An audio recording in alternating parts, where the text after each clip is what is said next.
ओम शांति। आज का प्रातः क्लास है 22 दिसंबर 1968।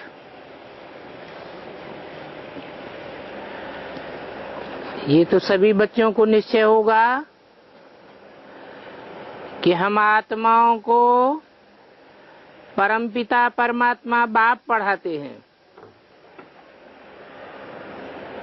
क्योंकि 5-4 वर्ष के बाद एक ही बार बेहद का बाप आकर के बेहद के बच्चों को पढ़ाते हैं।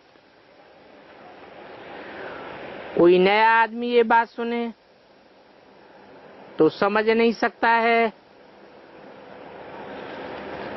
कि बेहद का बाप क्या है और बेहद के बच्चे क्या हैं। रूहानी बाप क्या है और रूहानी बच्चे क्या होते हैं। दुनिया वाले तो ये भी नहीं समझ सकेंगे।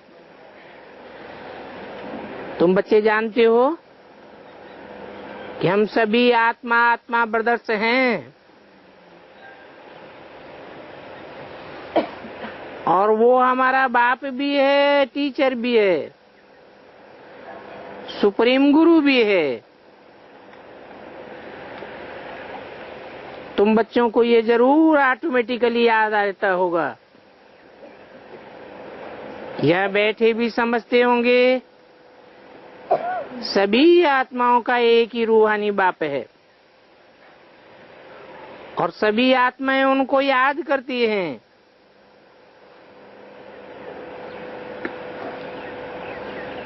कोई भी धर्म का हो, सभी मनुष्य मात्र याद जरूर करते हैं। बाप ने समझाया है कि आत्मा तो सभी में है। अभी बाप कहते हैं देह के सभी धर्म छोड़ अपन को आत्मा समझो। अभी तुम आत्मा यहाँ पार्ट बजाए रही हो, और कैसा पार्ट बजाते हो ये भी समझाया गया है। बच्चे भी नंबरवार पुरुषार्थ अनुसार समझते हैं। तुम राजयोगी हो ना। पढ़ने वाले सभी योगी होते हैं। टीचर के साथ योग तो रहता है ना। एम ऑब्जेक्ट का भी मालूम पड़ता है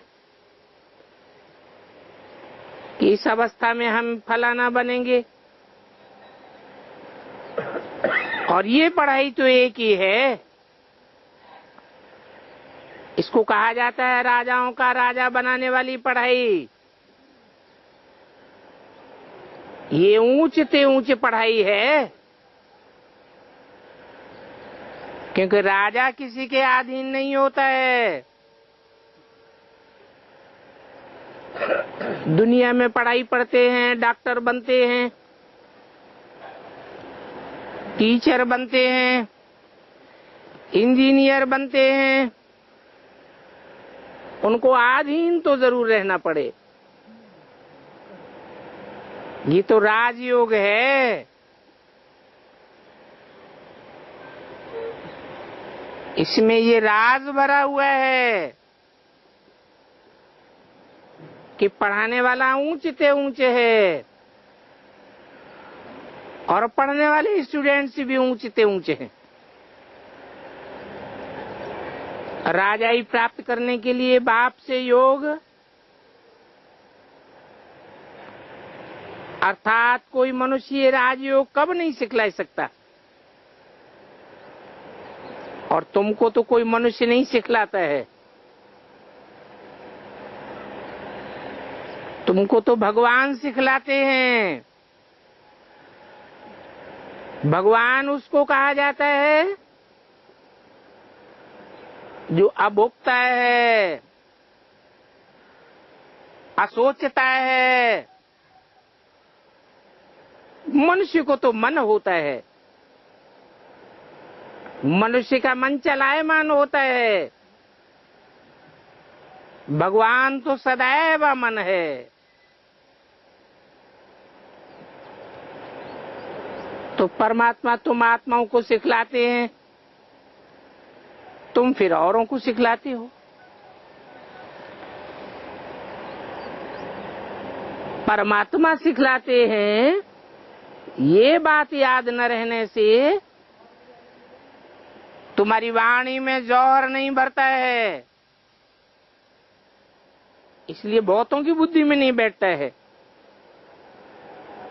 इसलिए बाप कहते हैं कि समझाते समय हमेशा योग युक्त रहो और याद की यात्रा में रह करके समझाओ।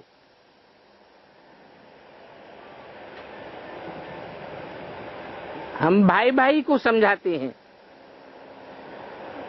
आत्मा आत्मा भाई भाई है ना, तुम भी आत्मा हो।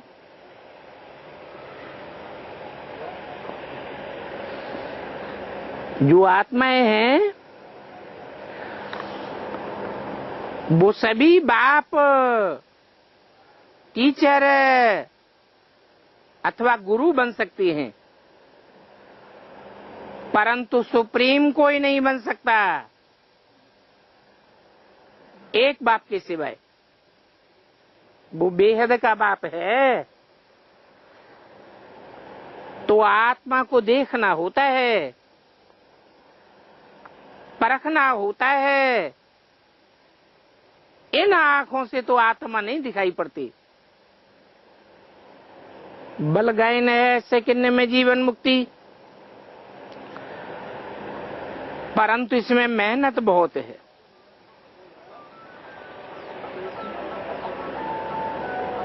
तुम्हारे आत्माभिमानी न बनने से तुम्हारी वाचा में ताकत नहीं रहती है, क्योंकि जिस प्रकार बाप समझाते हैं उस रीति तो कोई समझाते नहीं है। कोई कोई तो बहुत अच्छा समझाते हैं। जैसे दिल्ली में गीता है, गोपाल की गीता है। क्या? गोपाल की गीता दिल्ली, साउथ एक्सटेंशन दिल्ली का सेंटर था उस समय बेसिक में, अभी भी है। एक गोपाल भाई थे, उनकी युगल का नाम गीता था। तो बाबा तो बेहद में बोलते हैं और बेसिक वाले ब्रह्मा कुमार उसका हद में अर्थ उठाई लेते हैं। बेहद का अर्थ तो बेहद के बच्चे जो एडवांस में चलते हैं वो जानते ही हैं कि गौओं की पालना करने वाला गोपाल कौन है, और वो गौएं कौन सी हैं। वो मनुष्य तो समझ लेते हैं, जानवर गौओं के लिए वास्तव में भारत की कन्याएं माताएं ही गौएं हैं। गौ सीधी सादी होती है, तो भारत की कन्याओं माताओं को उनके जीवन में जिस खूंटे से बांध दिया जाता है वहीं बंद करके रहती है। विदेशी कन्याओं माताओं में ये बात नहीं होती है। इसलिए कन्याओं माताओं की भगवान ने रक्षा की थी। कोई जानवर गौओं की बात नहीं है, उनकी पालना की भी बात नहीं है। गौओं में मुख्य गीता जिसे कहा जाता है जगदम्बा, वो बहुत अच्छी समझदार है। बहुत पुरुषार्थ करती है।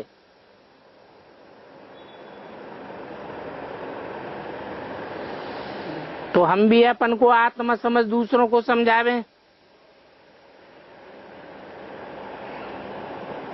हर्ष रखते हैं देही अभिमानी होने का, और दिल बिल्कुल साफ हो। कोई भी दिल के अंदर खराबी नहीं होनी चाहिए, क्योंकि आत्मा में खराबियां तो ढेर है ना। आत्मा में खराबियां आती हैं तो कांटा कहा जाता है। खराबी आने से तमो प्रधान आत्मा दुखदायी बन जाती है। कांटा दुख देता है ना। कौन कौन कांटा है, फिर कौन फूल है, ये मालूम तो सभी पड़ता है ना। स्कूल में बच्चे 5-6 दर्जा पढ़ करके फिर ट्रांसफर होते हैं। अच्छे अच्छे बच्चे जब ट्रांसफर होते हैं तो दूसरे क्लास के टीचर को भी झट मालूम पड़ जाता है कि ये बच्चे तीखे पुरुषार्थी हैं, इसलिए पास होकर के आए हैं। इन्होंने अच्छी पढ़ाई पढ़ी है, तब ये ऊंचे नंबर में आए हैं। तो ये बात टीचर तो जरूर समझता होगा ना।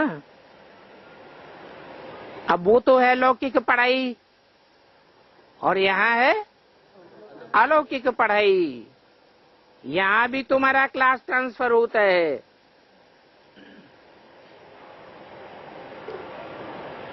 जैसे वहाँ बेसिक पढ़ाई होती है, तो बेसिक पढ़ाई 4-5 क्लास तक पास करके फिर ऊंचे क्लासेस में जाते हैं। ऐसे यहाँ भी है।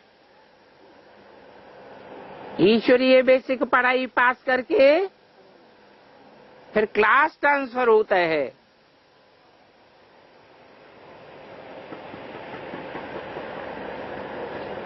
परंतु यहाँ लौकिक वाली बातें नहीं हैं, ये तो पारलौकिक पढ़ाई है। यहाँ तो ऐसे नहीं कहेंगे कि ये बहुत अच्छा पढ़ करके आए हैं, तब अच्छा पढ़ते हैं। नहीं, उस इम्तिहान में ट्रांसफर होते हैं तो टीचर समझेंगे इसने पढ़ाई में बहुत मेहनत की हुई है, तो आगे नंबर ले लिया है। यहाँ तो है नई पढ़ाई। ये पढ़ाई कोई की भी पढ़ी हुई नहीं है, और आज तक कोई ने भी पढ़ाई हुई भी नहीं है। पढ़ाई भी नहीं है और पढ़ाने वाला भी नया है। सभी कुछ नया है। नई पढ़ाई पढ़ाकर नई दुनिया की स्थापना करते हैं। नयों को भी पढ़ाते हैं। उनमें भी जो अच्छा पढ़ते हैं तो कहेंगे ये अच्छा पुरुषार्थी है। ये नई दुनिया के लिए नई नॉलेज है, और इसे पढ़ाने वाला कोई दूसरा तो है ही नहीं। जितना जितना जो अटेंशन देते हैं उतना ऊंच नंबर में चले जाते हैं। कोई बच्चे तो बहुत मीठे आज्ञाकारी होते हैं, उनको देखने से ही पता पड़ जाता है। लोग समझते हैं इनको पढ़ाने वाला बहुत अच्छा है, इनमें कोई अवगुण नहीं है। इनकी चलन से, इनकी बात करने से पता पड़ जाता है। तो ये बाबा भी पूछते हैं सभी से ये टीचर कैसा पढ़ाते हैं, इनमें कोई खराबी तो नहीं है। टीचर अपन को सेठानी समझ करके तो नहीं बैठती है। ऐसे भी बहुत कहते हैं, ऐसी भी टीचर हैं जो स्टूडेंट को बार बार समझाती हैं कि हमारे पूछे बगैर बाबा को कोई समाचार नहीं लिखना। बाबा पूछते हैं कि ये टीचर कैसा है, अच्छा टीचर है या कैसा है, कौन अच्छा पढ़ाते हैं। कोई तेज बुद्धि वाली नहीं होती है तो उनके ऊपर माया का वार होता है। ये बात जानते हैं कि माया उनको बहुत धोखा देती है। बल 10 वर्ष से पढ़ाई पढ़ा रही है, परंतु माया ऐसी जबरदस्त है कि देह अहंकार आया और ये फंसा। बाप समझाते हैं जो भी पहलवान हैं उन पर माया अच्छी रीति टूट पड़ती है। माया भी बलवान से बलवान होकर के लड़ती है। तुम समझते होंगे कि बाबा ने जिसमें प्रवेश किया है ये तो नंबर 1 है। फिर नंबर बार तो बहुत होते हैं ना। 22/12/68 की वाणी का दूसरा पेज। जैसे बाबा ने मिसाल दिया है गीता का। गोपाल भी कहते हैं गीता में ज्ञान बहुत है, इसके मुकाबले हम तो कुछ नहीं है। परंतु अभी गोपाल सर्विस तो बहुत करता है,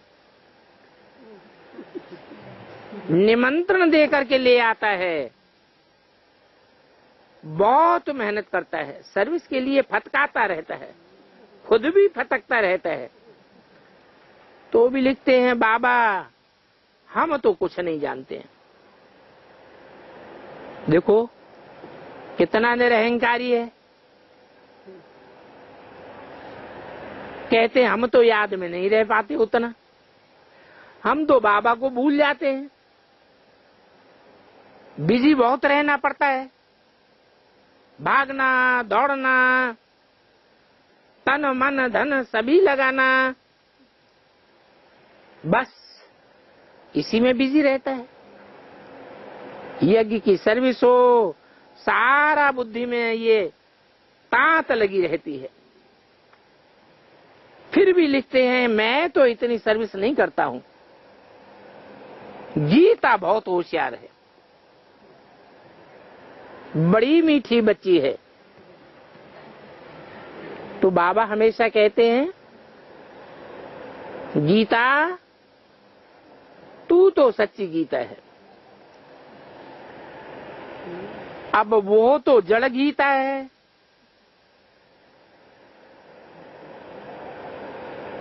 जिसका शास्त्र बनाया हुआ है,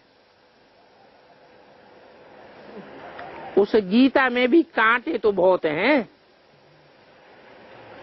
कौन से कांटे हैं? भगवान सर्वव्यापी है। थोड़े बहुत फूल भी हैं, बाकी तो कांटे ही कांटे हैं। पहला नंबर कांटा लिख दिया है क्या? कृष्ण भगवान वाच। तो देखो कांटे ही कांटे हैं, कुछ फूल भी हैं। जैसे कहते हैं बच्चों मैं तुमको राजाओं का राजा बनाता हूं, ये भी तुम अभी समझते हो, आगे तो नहीं समझते थे। भगवान ने कांटों को ही फूल बनाया था, परंतु कांटों को फूल बनाने में टाइम बहुत लंबा बता देते हैं। लाखों वर्ष की बात बताई देते हैं। इसलिए कोई की बुद्धि में बैठता ही नहीं है, समझते ही नहीं है कि भगवान ने कैसे राजयोग सिखाया था। बरोबर सतयुग था तो एक ही सद्धर्म था, और ये भी कल की बात है। बाप कहते हैं कल तुमको इतना साहूकार बनाया, जो तुम पदमा पदम भाग्यशाली थे, अभी तुम क्या बन गए हो? तुम फील करते हो ना? उस गीता सुनाने वालों से कोई को फीलिंग आती है क्या? जरा भी नहीं समझते। बिल्कुल जैसे बंदरों के आगे पुस्तक रखी हो, ऊंचते श्रीमद् भगवत गीता गाई जाती है। अब वो तो गीता किताब बैठ पढ़ते व सुनाते हैं। किताब कोई ऊंच व नीचे थोड़े ही होती है। बाप तो किताब आज नहीं पढ़ते हैं तो फर्क पड़ जाता है। बाप किताब नहीं पढ़ते हैं, फिर कौन किताब पढ़ता है? कृष्ण बच्चा पढ़ने वाला है या पढ़ाने वाला है? कृष्ण बच्चा पढ़ने वाला है। देखो कितना फर्क है। अब कृष्ण की याद की यात्रा तो है नहीं, वो तो नीचे ही गिरते जाते हैं। कहते हैं हे कृष्ण नारायण वासुदेव, नारायण को सतयुग में ले गए हैं, फिर कृष्ण को द्वापर में ठोक दिया। अब सतयुग 16 कला संपूर्ण, द्वापर में तो 8 कलाएं रह जाती हैं। तो नीचे गिरे ना। इसलिए तुम लिखते हो झूठी गीता बोरे और समझाई हुई सच्ची गीता तारे। सर्वव्यापी के ज्ञान से देखो कैसे बन गए हैं।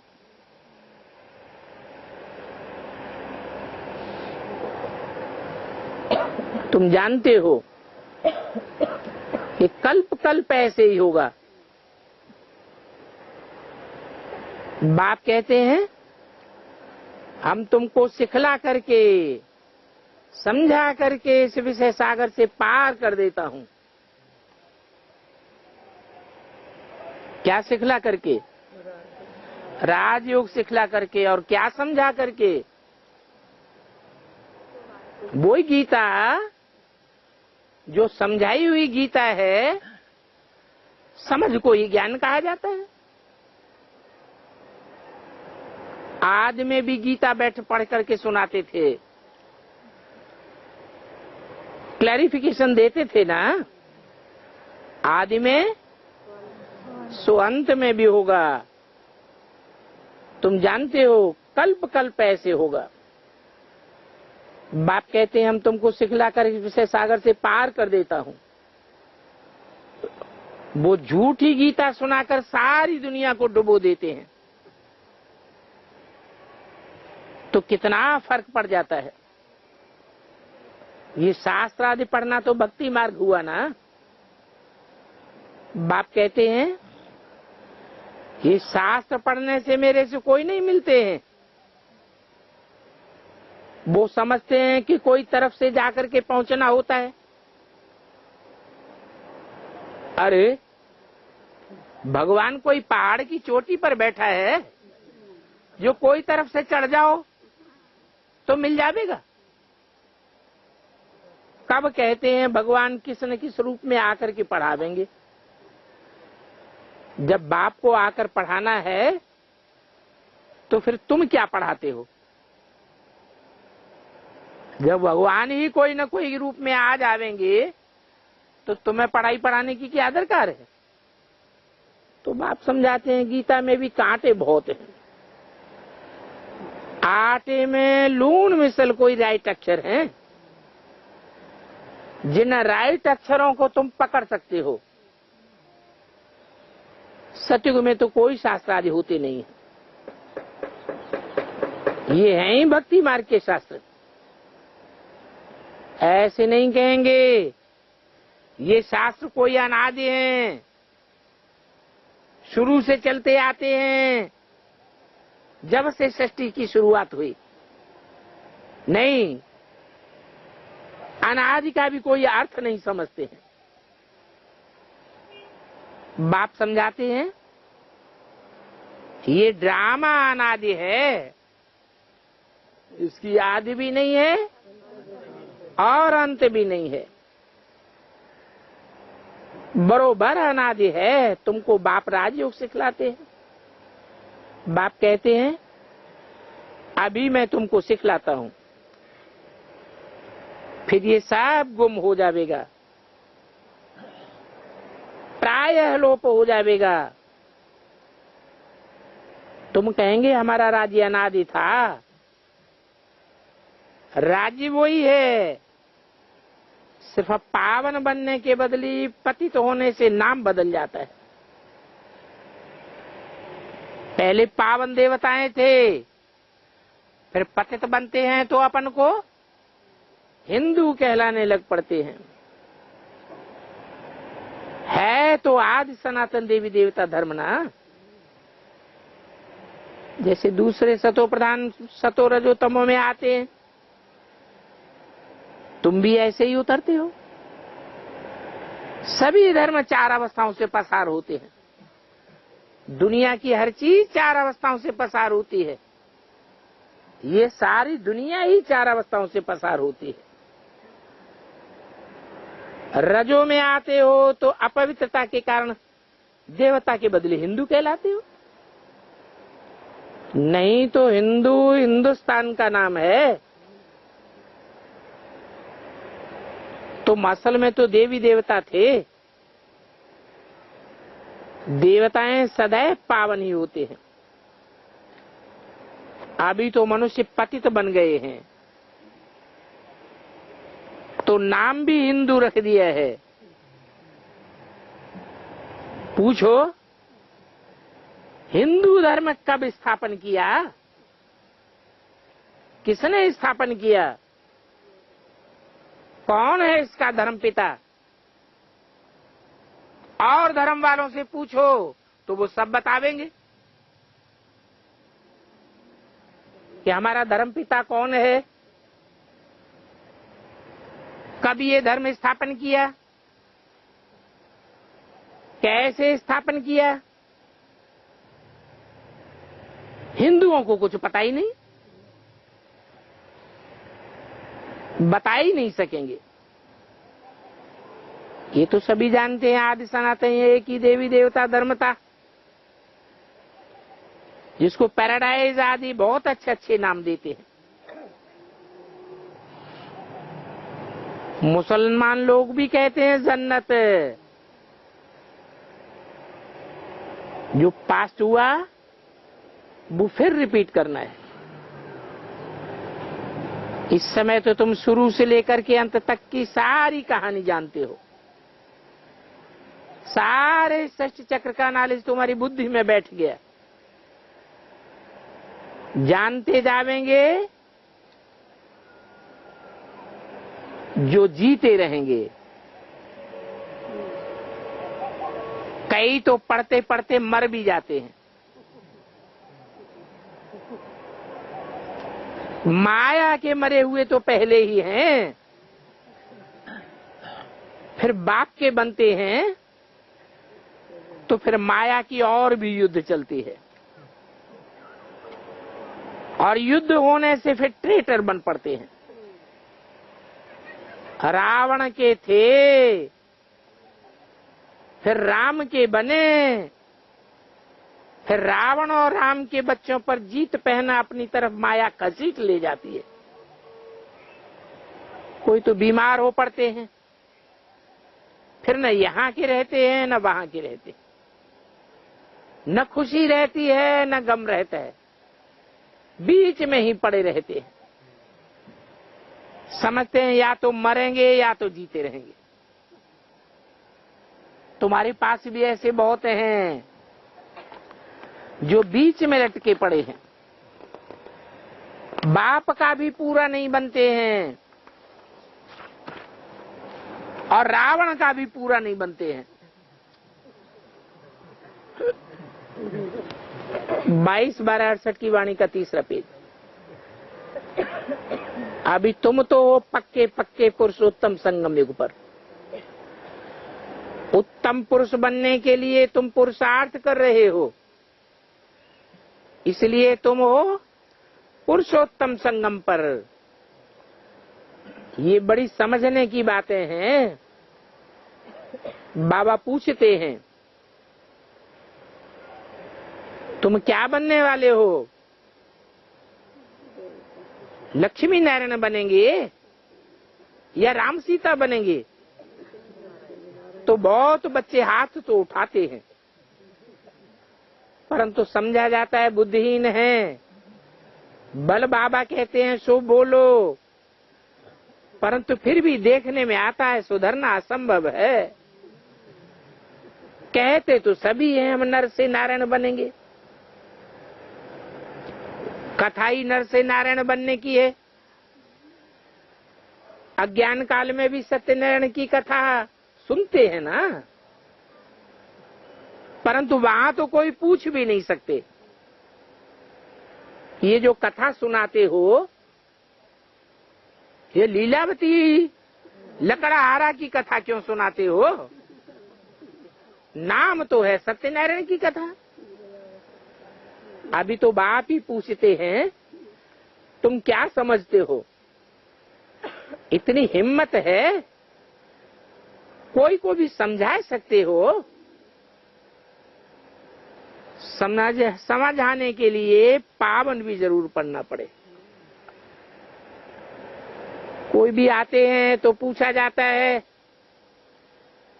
इस जन्म में कोई पाप कर्म तो नहीं किया है?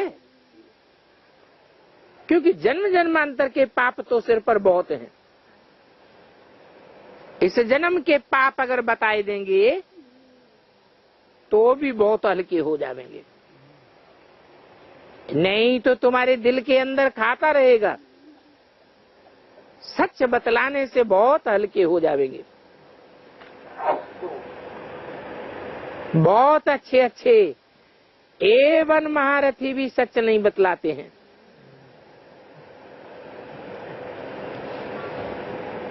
माया एकदम जोर से घूसा लगाई देती है। तुम्हारी बहुत कड़ी बॉक्सिंग है। अभी उस बॉक्सिंग में तो शरीर को चोट लगती है, इसमें तो बुद्धि रूपी मन बुद्धि आत्मा को बहुत चोट लगती है। ये बाबा भी जानते हैं। ये कहते हैं मैं बहुत जन्मों के अंत के जन्म का हूँ, सभी से पावन था, अभी सभी से पतित हूँ, फिर पावन बनता हूँ। ऐसे तो नहीं कहता हूँ मैं कोई साधु संत महात्मा हूँ।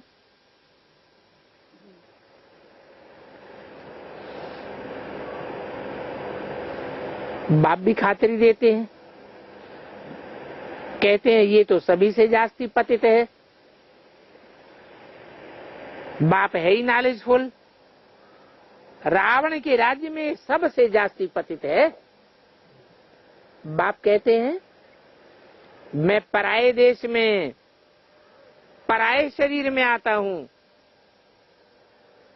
ये दादा भी कहते हैं मेरा ऑक्यूपेशन तो बाप सभी को बतलाते हैं कि मैं बहुत जन्मों के अंत में भी प्रवेश करता हूं। जिसने पूरे 84 जन्म लिए हैं, अभी फिर पावन बनने का पुरुषार्थ करते हैं। खबरदार भी बहुत रहना होता है। बाप तो जानते हैं ना, ये बाबा का बच्चा बहुत नजदीक है। ये तो बाप से कब जुदा नहीं हो सकता है। ख्याल भी नहीं आ सकता कि बाप को छोड़ करके चला जाऊं। एकदम हमारे बाजू में बैठा है।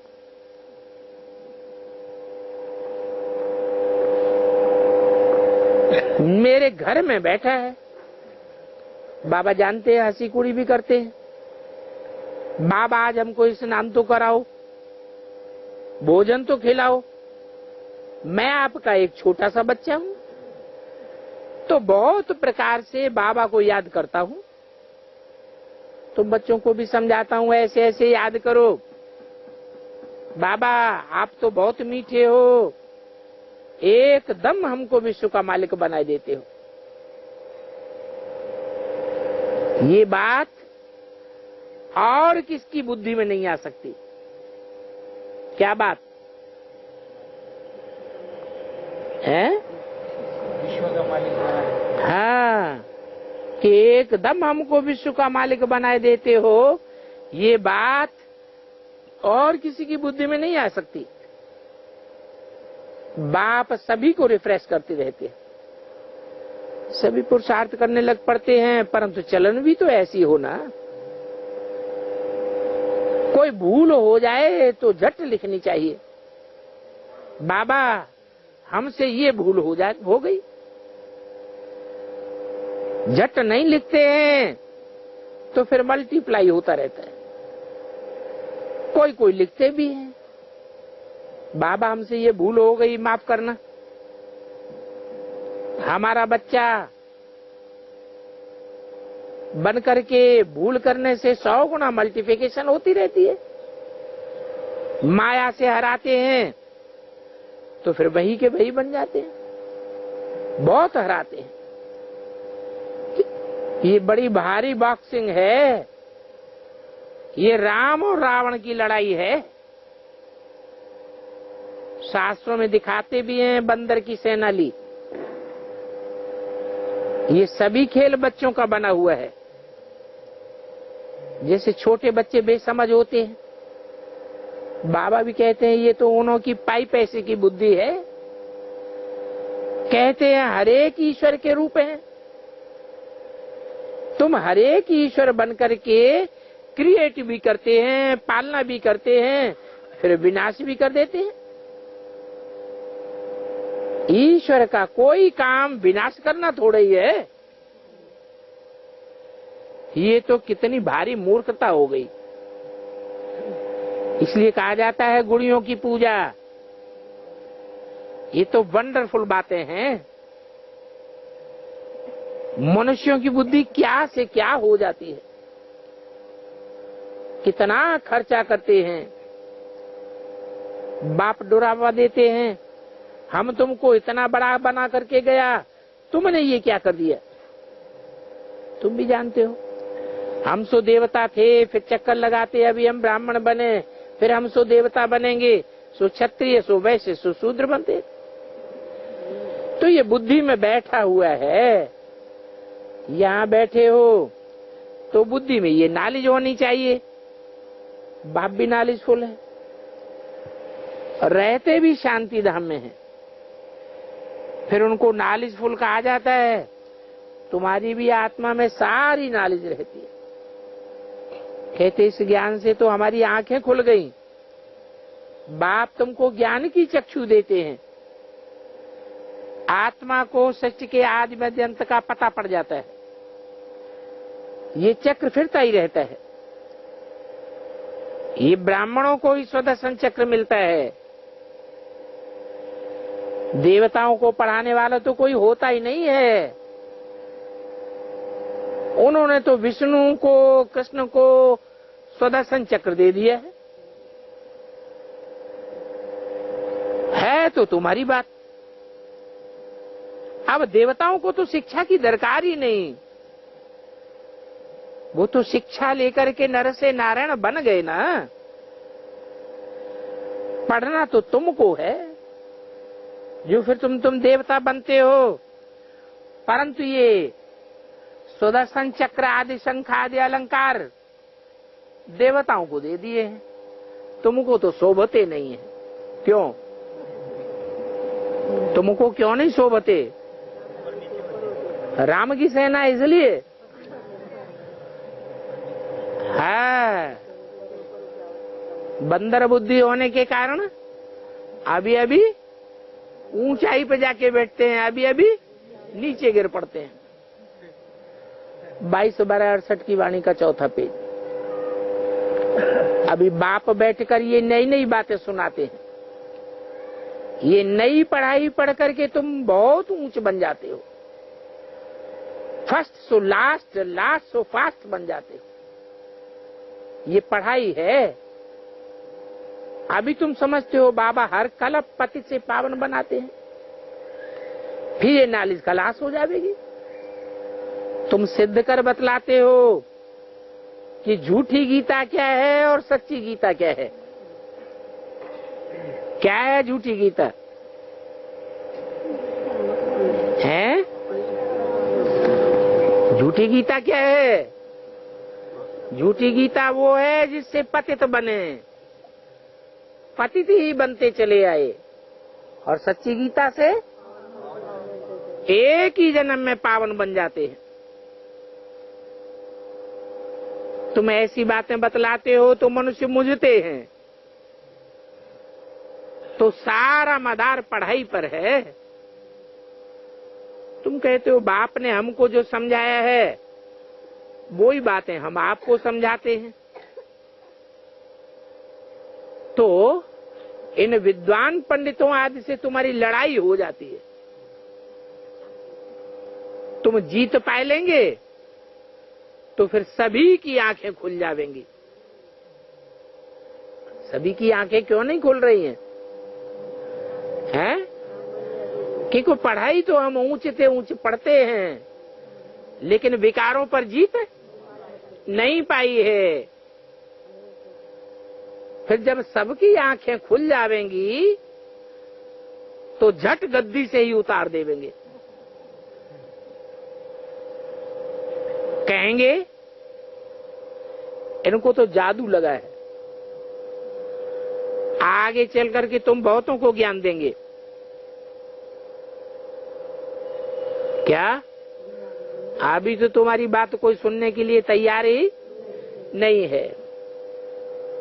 तुम्हारी शक्ति सेना बहुत बड़ी हो जाएगी, तब तुम्हारा प्रभाव निकलेगा।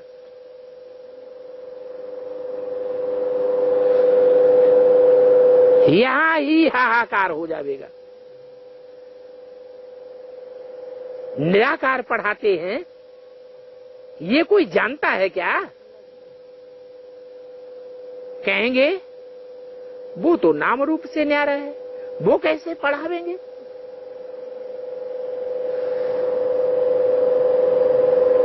तो तुम समझेंगे ये तो कोई चरिये खरिये है। तुम फिर कहते हो वो तो महाचर्य है। एक तरफ कहते भी हम सभी वृद्धस्थ हैं, बाप को याद करते हैं, फिर कहना कि नाम रूप से न्यारा है, वो कैसे हो सकता है? आत्मा का भी नाम तो होता है ना। तो ये सभी बातें बाप आकर तुमको समझाते हैं,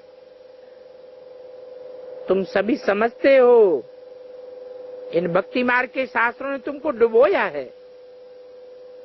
अभी फिर बाप सच्ची गीता सुना करके तुमको पार करते हैं।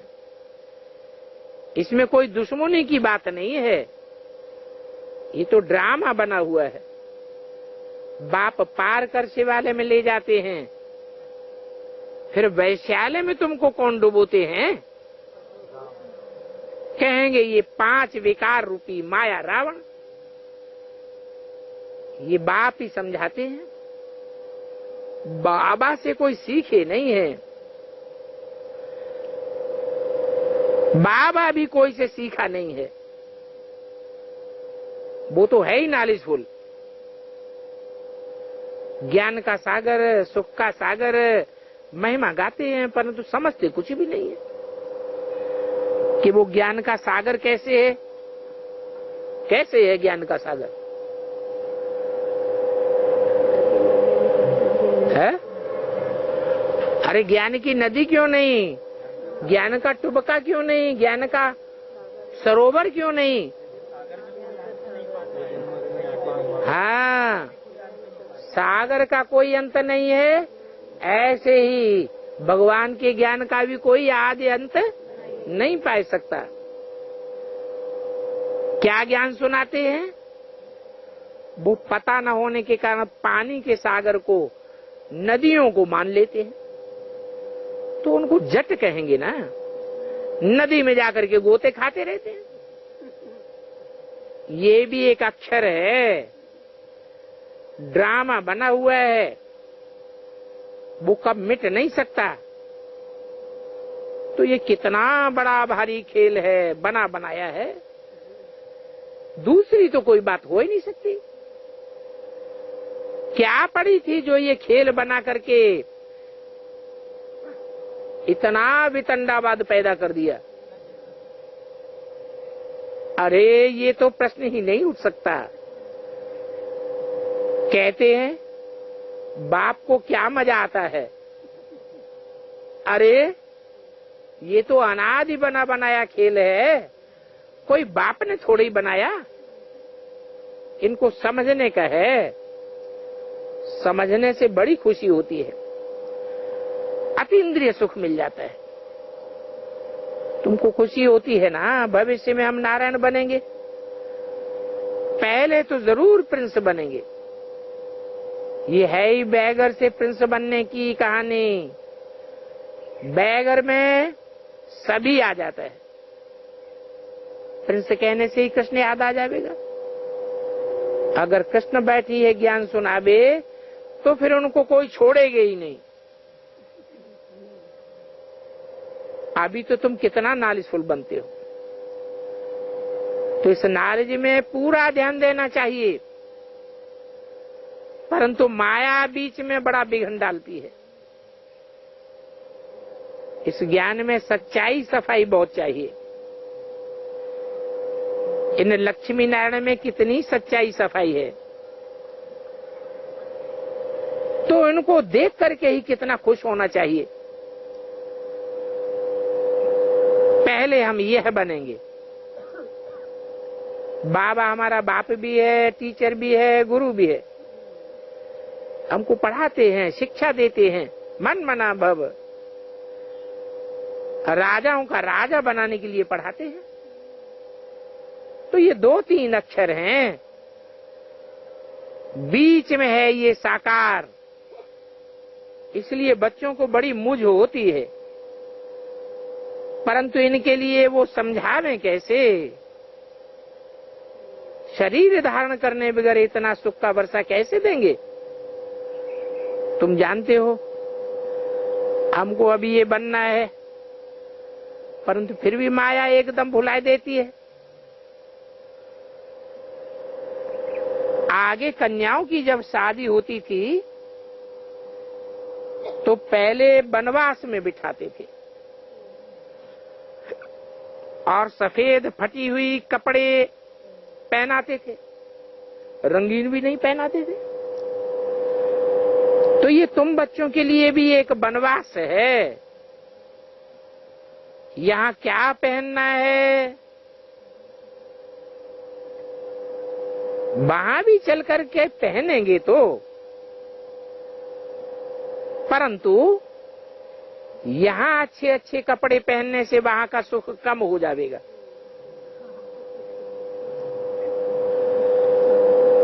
तो बच्चों को देहाभिमान तोड़ना है।